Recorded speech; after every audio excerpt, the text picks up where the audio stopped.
اگر ہمیں کوئی شخص کہتا ہے کہ شب برات کو اٹھ کے نفل نہ پڑھو تو بھائی نفل ہم نے پڑھنے اللہ کی رضا کے لیے، ہمیں کسی بندے سے ڈگری لینے کی ضرورت نہیں، نہ تو ہمارے اور رب کے درمیان معاذ اللہ کوئی وسیلہ ہے کہ تو کہے گا تو پڑھیں گے، جب دل کرے گا پڑھیں گے، اور جتنے دل کرے گا پڑھیں گے۔ ہم تو نفل کہہ رہے ہیں اس کو، ہم نے کب کہا ہے ضروری ہے جو عشاء پڑھ کے سو جائے فجر تک سویا رہے، ہم اس کو گناہگار نہیں کہہ رہے، لیکن یہ ضرور کہیں گے کہ گولڈن چانس مس کر دیا اس نے چانس مس کیا ہے، یہ تو اللہ کی رحمت کا موقع تھا۔ حضرت سیدہ عائشہ صدیقہ رضی اللہ تعالی عنہ ارشاد فرماتی ہیں کہ شعبان کی 15ویں رات تھی، یعنی شب برات کی رات، فرماتی ہیں شعبان کی 15ویں رات تھی، میں نے اچانک نظر ڈالی تو حضور میرے بستر میں تھے، پھر میری نظر پڑی تو حضور نہیں تھے، میرے دل میں گمان آیا، خیال آیا کہ شاید کسی اور زوجہ کی طرف حضور کا میلان تباہ ہو گیا ہو، وہاں تشریف لے گئے ہوں۔ فرماتی میں اٹھی باہر گئی تو نبی کریم علیہ السلام جنت البقیع میں تھے، قریب ایک جگہ پہ حضور دعائیں مانگ رہے تھے۔ فرماتے میں گیا تو حضور فرمانے لگے ابو بکر کی بیٹی تو نے کیا گمان کیا کہ اللہ کا رسول تیری حق تلفی کرے گا؟ عرض کی حضور آپ مالک ہیں، کہیں اور جانا چاہیں تو میری طرف سے پابندی نہیں۔ کہتی ہے وہاں کھڑے کھڑے میرے رسول کریم نے بیان فرمایا، یہ ترمذی کے لفظ ہیں، حضور نے فرمایا عائشہ یہ شعبان کی 15ویں رات ہے، مدینے میں سب سے زیادہ بکریاں بنو کلب کا قبیلہ پالتا تھا، فرمایا آج کی رات بنو کلب کے قبیلے کی بکریوں کی تعداد کے مطابق اللہ میری امت کے لوگوں کی بخشش فرما دے گا۔ یہ وہ رات ہے۔ جناب عائشہ صدیقہ رضی اللہ تعالیٰ عنہ نے بات رات کو سنی تنہائی میں نبی پاک سے، رات کو تنہائی میں حضور سے سنی، سویرے جناب عائشہ نے کل امت کو بتائی۔ اگر یہ بات اہمیت والی نہ ہوتی تو بی بی صاحبہ آگے روایت کرتی، یہ کتابوں میں آتی، یہ لوگوں کو بتاتی۔ حضرت عائشہ نے روایت کیا اور مولا علی شیر خدا نے تو کھل کے کہا، ابن ماجہ میں حضرت علی سے پیار کرنے والوں کے لیے الگ عنوان، مولا علی نے کھل کے فرمایا شعبان کی 15ویں رات کو رات عبادت کرنا اور سویرے روزہ رکھنا۔ حضرت علی کے لفظ بائی نے ہی سیاستہ میں رات کو روز عبادت کرنا، دن کو روزہ رکھنا۔ ویسے تو رب کریم ہر روز تہجد کے وقت پہلے آسمان پر نزول اجلال فرماتا ہے اور لوگوں کو فرماتا ہے کوئی بخشش مانگنے والا؟ اور فرمایا ہر روز تہجد کے وقت یہ اعلان ہوتا ہے، پر شب برات کو نا شروع رات سے یہ اعلان شروع ہو جاتا ہے۔ ادھر دیکھو میری طرف، مغرب سے اعلان شروع ہو جائے گا۔ اللہ کرے آپ کو سمجھ آئے، اللہ کرے آپ کو، اور بھائی یہاں باہر لوٹ سیل لگ جائے، یہاں ابھی سیل لگ جائے، 5000 والا جوڑا 1500 میں تو رش ختم ہوگا۔ اور بھائی اگر یہ لگ جائے، چلو یہ تو دور کی بات ہے نا، ہم تو لنگر والے لوگ ہیں، اگر لنگر کا اعلان ہو جائے کہ بڑا تگڑا ہے، بڑا تگڑا، ہمارے ہاں تو شادی کی روٹی کھلتی ہے تو لوگ آخری روٹی سمجھ کے کھاتے ہیں، شاید اللہ ماشاءاللہ یہ آخری ہے، اس کے بعد نہ ملے گی۔ جب اعلان ہوتا ہے اور دعوت ہوتی ہے کہ کھلا ہے جی کھاؤ، کیا حشر ہوتا ہے، کیا انداز ہے۔ مولا علی شیر خدا حدیث روایت کرتے ہیں، رنگ کیا ہے؟ فرمایا باقی راتوں میں نا تھوڑا سا پیکج ہوتا ہے، تھوڑا سا، آخری حصے میں رات کے شب برات کو نا رات چڑھتے ہی اللہ پہلے آسمان پر جو اس کی شان کے لائق ہے نزول جلال فرماتا ہے، اور پہلا جملہ یہ فرماتا ہے کوئی معافی مانگنے والا؟ اللہ کرے آپ کو سمجھ آئے، یعنی معافی دینے والا کہہ رہا ہے چلو آؤ ادھر، آؤ ذرا معافی مانگو، میں معاف کرنے آیا ہوں، مانگو معافی، ہے کوئی معافی مانگنے والا؟ معاف کر دیں گے۔ اور آپ فرماتے ہیں ہے کوئی رزق مانگنے والا؟ وہ جو بڑی درخواستیں دیتے پھرتے ہیں نا مختلف اداروں میں، وہ ایک درخواست نا کل شب برات والی رات بھی دیں۔ اللہ کرے آپ کو سمجھ آئے۔ وہ جو کہتے ہیں نا بڑی بڑی کمپنیوں میں نے اپلیکیشن جمع کرائی ہے تو کہیں کام نہیں بن رہا تو نسخہ دے رہا ہوں، ایک اپلیکیشن کل رات بھی جمع کراؤ انشاءاللہ کام بن جائے گا۔ اور میں نہیں کہہ رہا، مولا علی شیر خدا فرما رہے ہیں، اور وہ خود نہیں فرما رہے، وہ نبی پاک کا فرمان نقل کر رہے ہیں، اور وہ رسول اللہ صلی اللہ علیہ وسلم کی بات نہیں بیان کر رہے، وہ کہتے ہیں رب فرماتا ہے کوئی روزی مانگنے والا؟ سارے سیٹھوں، نوابوں، جاگیرداروں کے پاس جا جا کے تھک گئے ہو، ایک دن میرے کہنے پر، ایک رات، ایک دیہڑی ذرا شب برات والی لگا کے تو دیکھو، پر شرط یہ ہے کہ یقین کامل ہو، ارادہ یہ، مطلب اللہ معاف کرے، آپ نے ناراض نہیں ہونا، لیکن وہ ماحول اس طرح کا ہے کہ شب برات کو ایک دو ساتھی کو کہا رات کو عبادت کر کہتے جی وہ تو ٹھیک ہے پر سویرے چھٹی نہیں، کام کرنا ہے. یعنی رب کہہ رہا ہے کہ تو آ جا شب برات کی رات، جو مانگے گا وہ تجھے، لیکن یہ ادھر نہیں توجہ کر رہا. یہ کہتا ہے سویرے 10 بجے دکان نہ کھلی تو مشکل ہو جائے گی، دفتر نہ گیا تو حالات آپ دیکھیں ذرا. اب جب یقین اس طرح کا ہو تو پھر تو بھائی ساری زندگی اداروں میں درخواستیں دینی ہیں. پھر آپ جیسا آپ کا مزاج ہوگا، اللہ تعالیٰ تو بندے کے گمان کے قریب ہے. تو میرے رسول پاک علیہ السلام نے ہمیں یہ میسج دیا، پیغام دیا، فرمائے اس رات جو اولاد مانگے گا رب اسے بھی عطا فرمائے گا. اس رات جو اللہ سے بخشش مانگے گا اللہ اسے بھی دے گا. اس رات جو رب کریم سے عزت مانگے گا اللہ اسے بھی عطا کرے گا. شارحین نے لکھا اس رات جو رب سے پردہ پوشی مانگے گا اللہ اسے پردہ پوشی بھی عطا کرے گا. جو جنت کا سوالی ہوگا رب اپنے فضل سے عطا فرمائے گا. کوشش فرمائے. 10 محرم کو ہمارے ہاں لوگ جاتے ہیں قبرستان، وہ کسی حدیث سے ثابت نہیں، میں منع نہیں کر رہا، جائیں 9 محرم کو جائیں، 10 کو جائیں، 11 کو جائیں، 8 کو جائیں، سفر میں جائیں، ربیع الاول میں جائیں، قبرستان میں جب بھی جائیں منع نہیں ہے. لیکن شب برات والی رات تو خود رسول کریم گئے ہیں نا قبرستان. اب جو بات میں نے سمجھانی ہے اس کو سمجھیں. نبی پاک کی والدہ کا مزار نہیں ہے وہاں جنت البقیع میں. حضور کے کو بھائی بہن حضور کیا کرنے گئے؟ امت کی بخشش کے لیے گئے. شب برات کی رات لالچی نہ بنے کہ صرف میں نے اپنے لیے روزی مانگنی ہے، کل امت کے لیے مانگے. رب کریم سے مانگے، اپنے بھائی کے لیے مانگے، اپنی بہن کے لیے مانگے، اپنے بیٹے کے لیے مانگے، اپنی بیٹی کے لیے مانگے. اللہ کریم یہ مانگنے کی رات ہے. پچھلی راتی رحمت رب دی کرے بلند آوازہ، بخشش منگن واریاں کارن کھلا جے دروازہ. آئیں اللہ کی بارگاہ میں اس رات کو کھل کے دعا مانگیں. قبرستانوں میں نا کچھ قبریں ایسی ہیں کہ جو بتاتی ہیں کہ سالوں بیت گئے ہیں کوئی آیا نہیں. کچھ قبریں بتاتی ہیں. اور کچھ بڑے قبرستان بڑے شہروں میں ایسے بھی ہیں کہ جن کا گورکن کہتا ہے کہ مجھے کمیٹی نے کہہ دیا ہے جہاں 4-5 سال کوئی نہ آئے وہاں نئی قبر بنا دیا کرو. وہاں نئی قبر بن جاتی ہے معاذ اللہ. او بھائی کچھ ہیں ایسے، کچھ ہیں. یہ جائیں نا اکبر بادشاہ یہاں لیٹا ہے لاہور میں تو شعر لکھا ہوا ہے بر مزارے ماں غریباں نے گلے پروانہ سوزز نے صدائے بلبلے. فارسی کا مقولہ لکھا ہے اس کی قبر پہ، کہتا ہے میں وہ غریب ہوں. اعلیٰ بادشاہ ہے مقبرے میں لیٹا ہے، کہتا ہے میں وہ غریب ہوں کہ نہ یہاں کوئی پروانہ آتا ہے نہ بلبل آ کے گیت گاتی. کوئی آتا ہی نہیں، کوئی فاتحہ نہیں پڑھتا، کوئی فاتحہ نہیں پڑھتا. او بھائی کئی قبریں ایسی ہیں جن پہ سالوں بیت گئے کوئی لوٹا نہیں.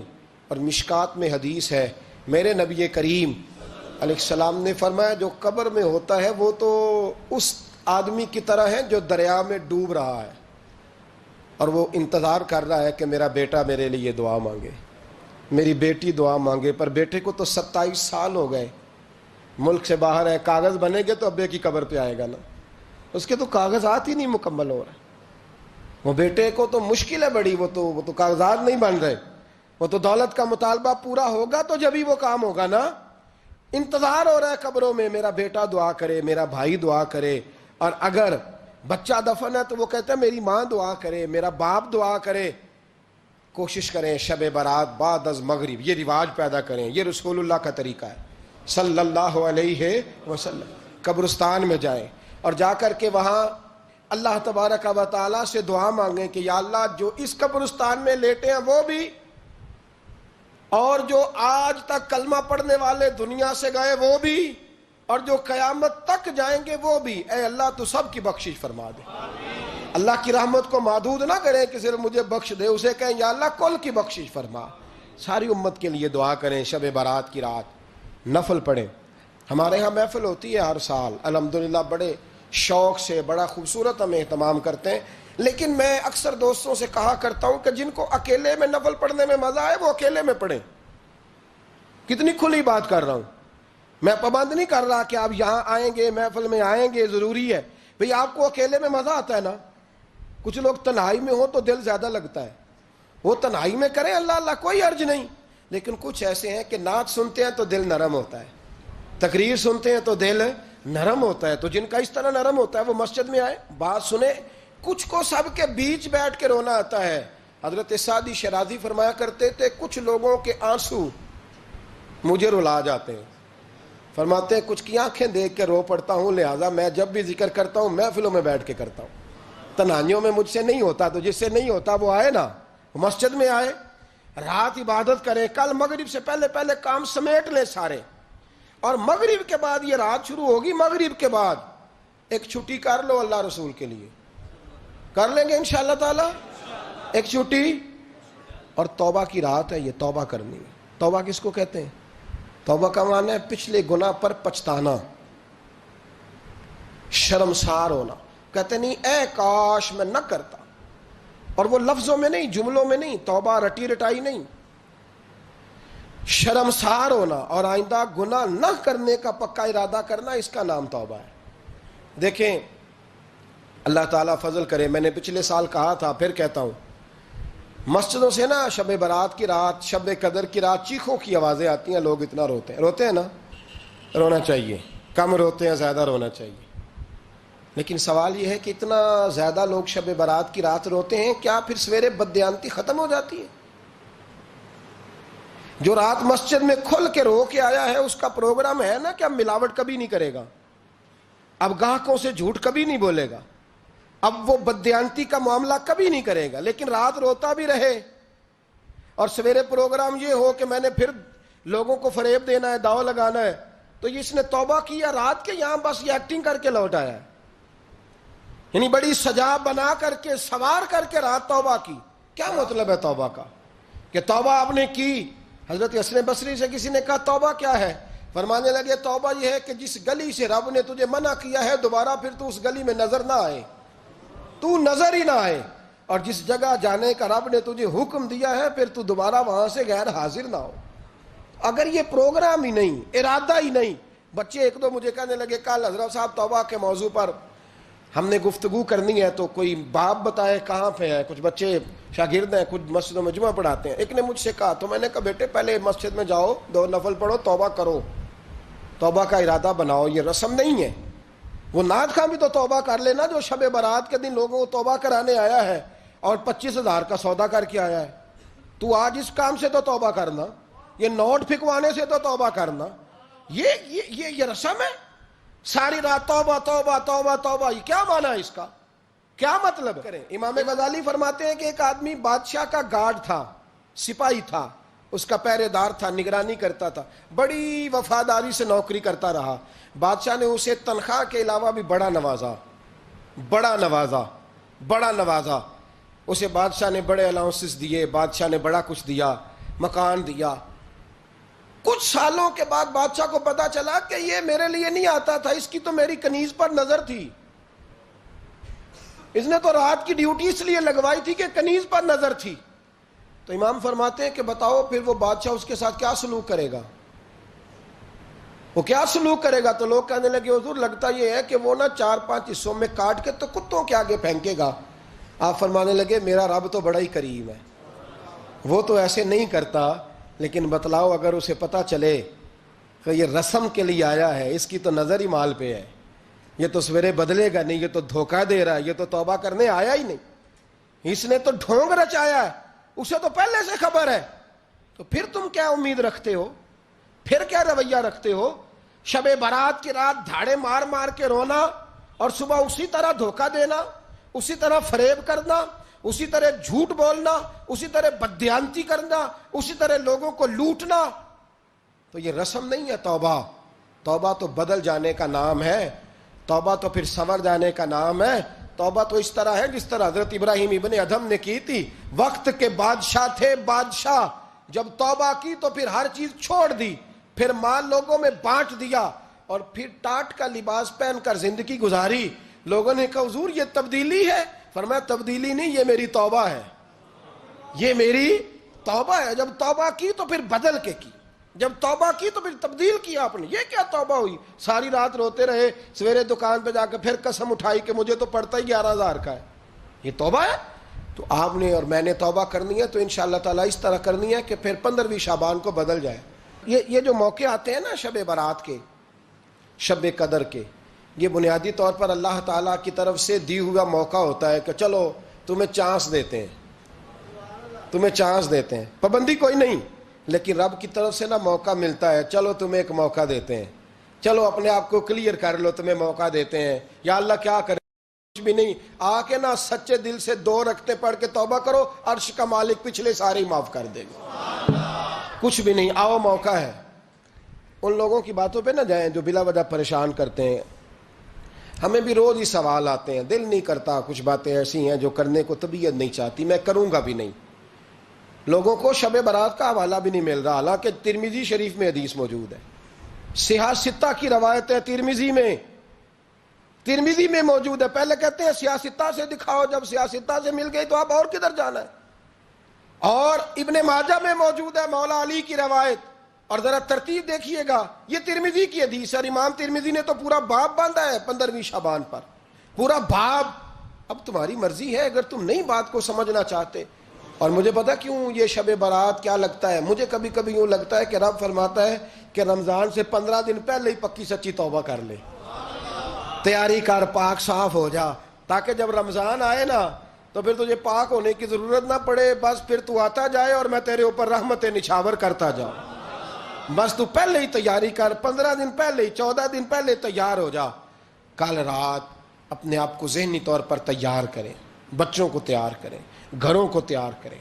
اب جب مہمان آتے ہیں نا بڑا کچھ کرتے ہیں، شب برات آئے تو مصلے ایک دفعہ دھویا کریں، ایک دفعہ مصلے دھویا کریں۔ فرش دھوتے ہیں نا، مہمانوں نے آنا ہے تو ایک کمرے کا فرش دھو کے صاف کریں کہ خواتین نے یہاں ساری رات نماز پڑھنی، یہ ارادے بنائیں۔ جس طرح آپ کہتے ہیں نا رات کو سفر کرنا ہے تو دوپہر میں تھوڑا آرام نہ کر لوں تو کل دوپہر میں آرام کر لیں، تاکہ رات کو رب رب کرنا آسان ہو جائے، اللہ کی بارگاہ میں بیٹھنا آسان ہو جائے۔ مکمل طور پر ذہنی طور پر اپنے آپ کو تیار کریں۔ یہاں بھی محفل ہوگی انشاءاللہ، عشاء کے متصل بعد شروع ہو جائے گی، 12 بجے تک محفل چلے گی، پھر 12 بجے کے بعد نماز تسبیح پڑھی جائے گی، پھر 1 بجے پھر دوبارہ آپ کو اجازت دی جائے گی، کوئی انفرادی طور پر گھنٹہ سوا اپنی الگ سے کوئی عبادت کرنا چاہے تو وہ تب بھی ممکن ہو، جیسے آپ کو موقع بنے۔ میں کہہ چکا ہوں، لیکن وقت ضائع نہ کرنا، گولڈن چانس ہے، اس کو مس نہ کرنا، یہ شب نجات ہے، اس کے ضرور قریب جانا۔ رب کریم سمجھنے کی توفیق عطا فرمائے۔ آخر دعوایا ان الحمدللہ رب العالمین۔ اگر ہمیں کوئی شخص کہتا ہے کہ شب برات کو اٹھ کے نفل نہ پڑھو، تو بھائی نفل ہم نے پڑھنے اللہ کی رضا کے لیے، ہمیں کسی بندے سے ڈگری لینے کی ضرورت نہیں، نہ تو ہمارے اور رب کے